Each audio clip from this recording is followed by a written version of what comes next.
এটা ছিল সেদিন দুপুরের মেনু। দুপুরের মেনুতে ছিল মুরগির মাংস, গরুর মাংস, ছোট গুঁড়া মাছ, শাক ভাজি অ্যান্ড সাদা ভাত।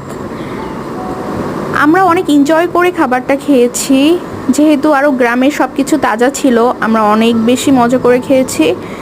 তো বিকালের দিকে দেখি এখানে পিঠা বানানোর জন্য চাল থেকে কাকড় আলাদা করা হচ্ছে।